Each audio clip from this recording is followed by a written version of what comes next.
ನಮಸ್ಕಾರ ವೀಕ್ಷಕರಿಗೆ, ND plus ವಾರ್ತೆಗೆ ಸ್ವಾಗತ.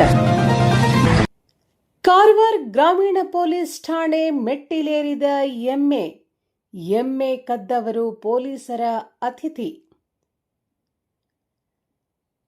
ಕಾರವಾರ ತಾಲೂಕಿನ ಸಿದ್ದರ್ ಗ್ರಾಮದಲ್ಲಿ ಶನಿವಾರ ತಡರಾತ್ರಿ ಸುಮಾರು 9 ಗಂಟೆಗೆ ಐಟಿಐ ಕಾಲೇಜ್ ಬಳಿ ಟಾಟಾ ವಾಹನದಲ್ಲಿ ಎಮ್ಮೆ ಕದ್ದು ಸಾಗಾಟ ಮಾಡಲು ಬಂದ ಇಬ್ಬರನ್ನು ಸ್ಥಳೀಯರು ಹಿಡಿದು ಪೊಲೀಸರಿಗೆ ಒಪ್ಪಿಸಿದ ಘಟನೆ ನಡೆದಿದೆ. ಯಲ್ಲಾಪುರ ಮೂಲದ ಅಣ್ಣಪ್ಪ ಗೌಡ ಹಾಗೂ ಶಿವಾನಂದ್ ಇಬ್ಬರು ಎಮ್ಮೆ ಕದ್ದು ಸಾಗಾಟ ಮಾಡಲು ಬಂದವರೆಂದು ಗುರುತಿಸಲಾಗಿದೆ. ಅವರೊಂದಿಗೆ ಸ್ಥಳೀಯರಾದ ಕಿನ್ನರ್ ಹಾಗೂ ಖರ್ಗೆಜುಗ್ ಮೂಲದ ವ್ಯಕ್ತಿಗಳಿಬ್ಬರು ಎಮ್ಮೆಯನ್ನು ವಾಹನದಲ್ಲಿ ತುಂಬಲು ಸಹಕರಿಸುತ್ತಿದ್ದು, ಅವರಿಗೆ ಸ್ಥಳೀಯರಿಂದ ಏಟು ಬಿದ್ದ ಕಾರಣ ಸ್ಥಳದಿಂದ ಓಡಿ ಹೋಗಿದ್ದಾರೆ ಎಂದು ತಿಳಿದುಬಂದಿದೆ.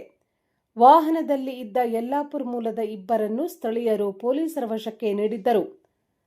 ಕಾರವಾರ ಗ್ರಾಮೀಣ ಠಾಣೆಯ ಪೊಲೀಸರು ಘಟನಾ ಸ್ಥಳಕ್ಕೆ ಆಗಮಿಸಿ ಸ್ಥಳ ಪರಿಶೀಲನೆ ಮಾಡಿ ವಾಹನದಲ್ಲಿದ್ದ ಎಮ್ಮೆಯೊಂದಿಗೆ ಆರೋಪಿತರನ್ನು ಪೊಲೀಸ್ ಠಾಣೆಗೆ ಕರೆತಂದು ಸ್ಥಳೀಯರಿಂದ ದೂರು ದಾಖಲಿಸಿಕೊಂಡಿದ್ದಾರೆ.